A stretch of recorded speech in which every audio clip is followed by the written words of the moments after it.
नमस्कार, देश प्रदेश व दुनिया की तमाम बड़ी खबरों में आपका स्वागत है। आइए एक नजर डालते हैं आज की मुख्य हेडलाइंस पर। आज हम आपको बताएंगे कि मोदी के हरियाणा दौरे ने क्यों बढ़ाई अफसरों की टेंशन। वहीं हरियाणा कांग्रेस का ईवीएम पर क्या है नया खुलासा। जुलाना विधायक विनेश फोगाट के गुमशुदगी के पोस्टर क्यों हुए वायरल। वहीं निगम चुनाव की तैयारी में क्या है रणनीति, कब होंगे निगम के चुनाव। हरियाणा भाजपा कोर कमेटी की बैठक में लिए गए अनेक बड़े फैसले। वहीं दीपेंद्र हुड्डा का भाजपा पर तंज, हरियाणा में सिर में रॉड मारकर पत्नी की करी हत्या। वहीं हरियाणा में लव मैरिज के बाद भी अफेयर, जींद में 4 लड़कियां हुई लापता। हरियाणा विधानसभा भवन के निर्माण को लेकर स्पीकर का आया नया बयान सामने। हरियाणा में कुर्सी बचने पर क्यों रो पड़े चेयरमैन। वहीं आज हम आपको बताएंगे कि कॉरपोरेट कंपनी की तरह किस तरह से गैंग चला रहा लॉरेंस बिश्नोई। वहीं 29 साल बाद पत्नी सायरा से क्यों अलग हुए AR रहमान। अब देखिए खबरें विस्तार से। पीएम नरेंद्र मोदी के हरियाणा में पानीपत दौरे ने अफसरों की टेंशन बढ़ा रखी है। पहले उन्हें यहां पीएम का हेलीकॉप्टर उतारने की जगह नहीं मिली, मुश्किल से जगह ढूंढी गई तो अब कार्यक्रम के लिए ग्राउंड नहीं मिल रहा है। हालांकि प्रधानमंत्री के कार्यक्रम को देखते हुए अफसरों की दौड़ लगी हुई है। लगातार मीटिंगों का दौर चल रहा है। दिल्ली से भी प्रधानमंत्री ऑफिस अधिकारियों से फीडबैक लेने में जुटा हुआ है। अधिकारी हेलीपैड और समारोह स्थल की दूरी को 100 मीटर से ज्यादा नहीं रखना चाहते। पीएम मोदी 9 दिसंबर को पानीपत आने वाले हैं, जहां वे जीवन बीमा निगम यानी कि LIC की महिलाओं से जुड़ी पॉलिसी को लॉन्च कर सकते हैं। कार्यक्रम में महिलाओं को ही ज्यादा संख्या में बुलाया जा रहा है। 22 जनवरी 2015 को बेटी बचाओ बेटी पढ़ाओ के राष्ट्रीय अभियान की शुरुआत भी हरियाणा से हुई थी। यह कार्यक्रम पानीपत के 13-17 ग्राउंड में हुआ था। हरियाणा विधानसभा चुनाव में ईवीएम को लेकर कांग्रेस ने फिर बड़े आरोप लगाए। कांग्रेस अध्यक्ष उदयभान ने हरियाणा विधानसभा चुनाव के नतीजे ईवीएम हैक करके बदलने का आरोप लगाया। उन्होंने कहा कि 8 अक्टूबर को चुनाव के नतीजों से पहले कांग्रेस के हरियाणा प्रभारी दीपक बावरिया को एक मैसेज मिला था। दीपक बावरिया को चुनावी नतीजों से पहले सुबह 7:30 बजे मैसेज आया, जिसमें कहा गया कि कांग्रेस 14 सीट लूज करेगी। इस मैसेज में 14 विधानसभा सीटों को ईवीएम को हैक करके बीजेपी जीतेगी, ये दावा किया गया था। प्रदेश अध्यक्ष उदयभान ने कहा 3 मैसेज दीपक बावरिया को मिले थे, लेकिन उनकी तबीयत खराब थी, इस कारण से हमें ये मैसेज 9 अक्टूबर को मिल पाए। अगर दीपक बावरिया को मिले मैसेज हमें सुबह 8 अक्टूबर को मिल जाते तो हम नतीजों से पहले भंडाफोड़ कर देते। उदयभान ने आरोप लगाया और कहा ईवीएम हैक होने के कारण ही 14 सीट कांग्रेस ने लूज की है। उदयभान ने कहा मैसेज में सुबह ही बता दिया गया था 14 सीटें कौन कौन सी कांग्रेस पार्टी हार रही है। जुलाना हलके से कांग्रेस की विधायक और ओलंपियन विनेश फोगाट के गुमशुदगी के पोस्टर सोशल मीडिया पर जमकर वायरल हो रहे हैं। विपक्ष के लोग पोस्टर पर चुटकियां ले रहे हैं। पोस्टर में लिखा गया है कि लापता विधायक की तलाश जारी है। पूरा विधानसभा सत्र निकल गया, लेकिन विधायक मैडम पूरे सत्र से लापता रही। अगर किसी को दिखे तो जुलाना वालों को सूचित करें। यह पोस्टर जमकर वायरल हो रहा है। अगर अलग सोशल मीडिया पर इसे वायरल किया जा रहा है। विनेश फोगाट ने कुश्ती के बाद अब राजनीति में कदम रखते ही विरोधियों को दावों के जरिए पटकनी देने का काम किया। विनेश फोगाट ने भाजपा प्रत्याशी कैप्टन योगेश बैरागी को 6015 वोट से हराया था। हरियाणा में विधानसभा चुनाव में जीत के बाद बीजेपी निकाय चुनाव की तैयारी में जुट गई है। बीजेपी इसे लेकर मेगा प्लान तैयार कर रही है। शहरों में सरकार बनाने के लिए मुख्यमंत्री नायब सैनी ने खुद कमर कस ली है। जीत सुनिश्चित करने के लिए सीएम सैनी ने पार्टी विधायकों के साथ मंत्रियों को भी टास्क दिया है। सीएम ने कहा है कि वह दिसंबर से लेकर जनवरी तक अपने अपने शहरी क्षेत्रों में सक्रिय होकर काम करें। शहरों में जल निकासी और साफ सफाई के साथ सड़कों पर फोकस करने के लिए संबंधित अधिकारियों को निर्देश दिए गए।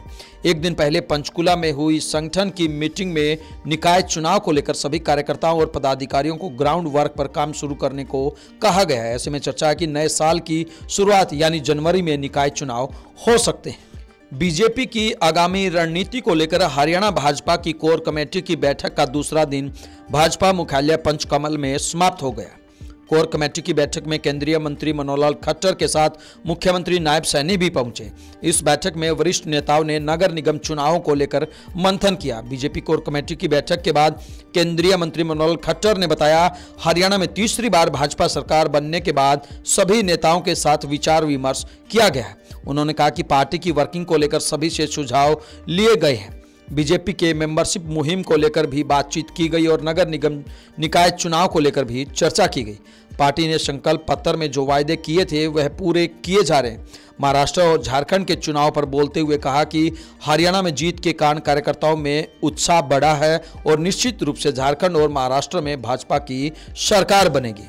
रोहतक से कांग्रेस के सांसद दीपेंद्र हुड्डा ने महाराष्ट्र में भाजपा के राष्ट्रीय महासचिव विनोद तावड़े का पैसे बांटने के वीडियो को लेकर बीजेपी पर तंज कसा है। कांग्रेस द्वारा जारी वीडियो को साझा करते हुए कहा कि भाजपा हर जगह धन और तंत्र का सहारा लेती है, वह चाहे महाराष्ट्र हो या फिर हरियाणा, जो अब भाजपा की नई पहचान बन गई है। सोशल मीडिया एक्स पर दीपेंद्र सिंह हुड्डा ने लिखा, महाराष्ट्र में मतदान के पहले बीजेपी के राष्ट्रीय महासचिव विनोद तावड़े एक होटल में करोड़ों रुपए बांटते हुए पकड़े गए।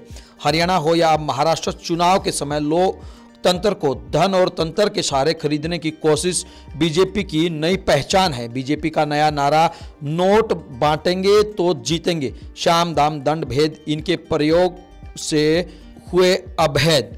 हरियाणा के सिरसा में मंगलवार देर रात प्रीतनगर इलाके में पति ने पत्नी के सिर पर राड़ मारकर उसकी हत्या कर दी। परिवार के मुताबिक पत्नी ने पति को शराब पीने से मना किया था। इस बात पर पति भड़क गया और उसने पत्नी पर हमला कर दिया। बुधवार को पुलिस ने सिविल अस्पताल में शव का पोस्टमार्टम कराए जाने के बाद परिजनों के हवाले कर दिया। शहर थाना पुलिस ने मृतका के पिता की शिकायत पर पति के खिलाफ मामला दर्ज कर लिया है। मृतका की पहचान अबूतगढ़ निवासी हरप्रीत कौर के रूप में हुई है। उसकी 16 साल पहले भुना निवासी दर्शन सिंह उर्फ बलजिंदर सिंह के साथ शादी हुई थी। करीब 2 महीने पहले हरप्रीत कौर और दर्शन सिंह ने प्रीतनगर में किराए पर मकान भी लिया था। हरियाणा के पानीपत शहर में विवाहिता महिला कोर्ट मैरिज के बावजूद अपने प्रेमी के साथ भाग गई। महिला ने 3 साल पहले लव मैरिज की थी। वह 1.5 साल की बेटी की मां भी है। शादी के बाद भी उसने अपने प्रेमी से बातचीत करनी बंद नहीं की। महिला घर से 25,000 कैश और जरूरी डॉक्यूमेंट साथ ले गई है। महिला के पति ने मामले की शिकायत पुलिस को दी है। पुलिस ने शिकायत के आधार पर गुमशुदगी की रिपोर्ट दर्ज कर उसकी तलाश शुरू कर दी है। चांदनी बाग थाना पुलिस को दी शिकायत में एक युवक ने बताया कि वह मूल रूप से उत्तर प्रदेश के कुशीनगर जिले का रहने वाला है।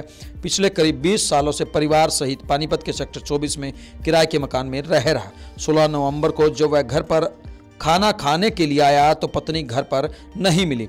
उसकी 1.5 साल की बेटी घर पर ही थी।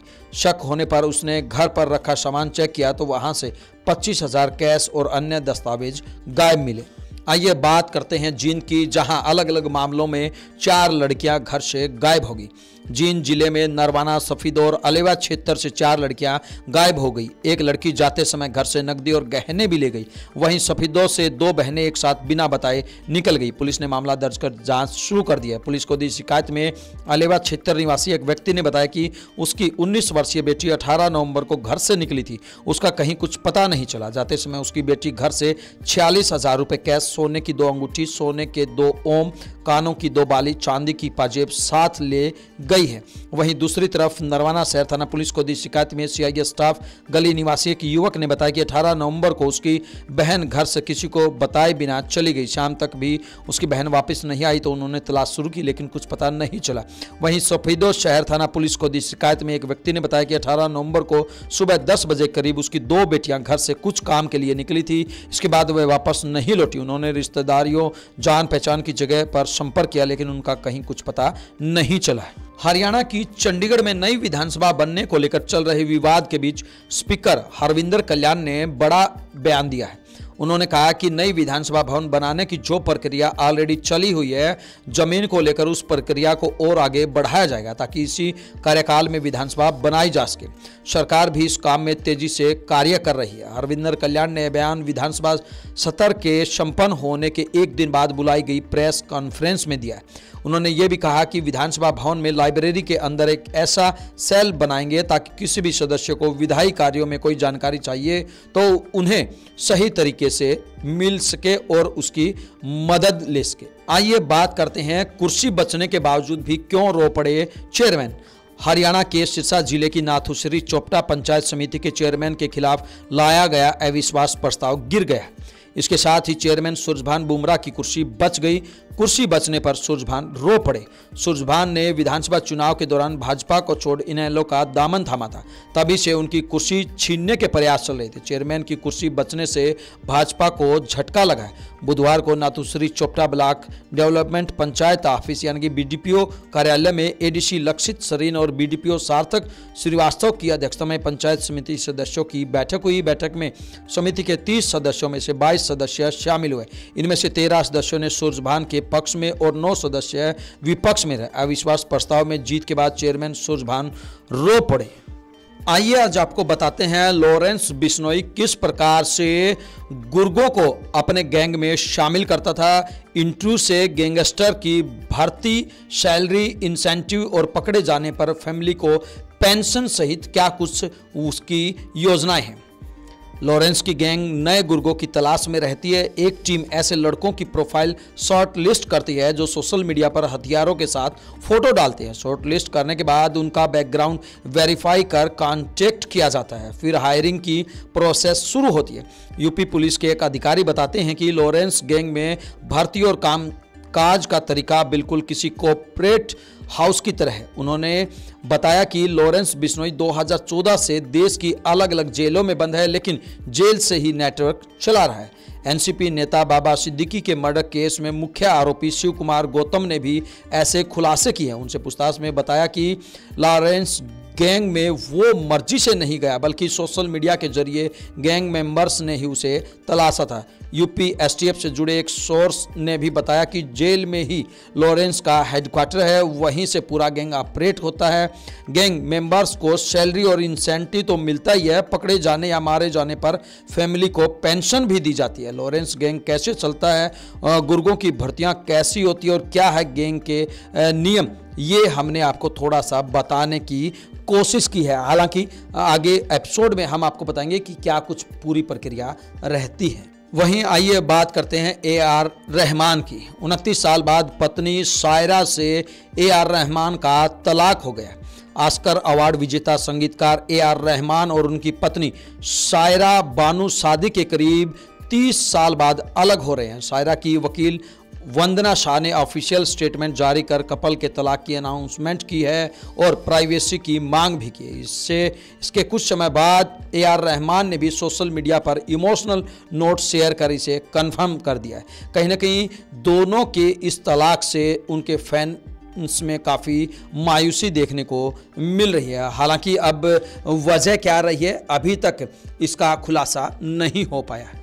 इन तमाम खबरों को लेकर आपकी क्या कुछ प्रतिक्रिया है, आप हमें कमेंट बॉक्स के माध्यम से जरूर बताएं। ब्यूरो रिपोर्ट, बिंदास रहना।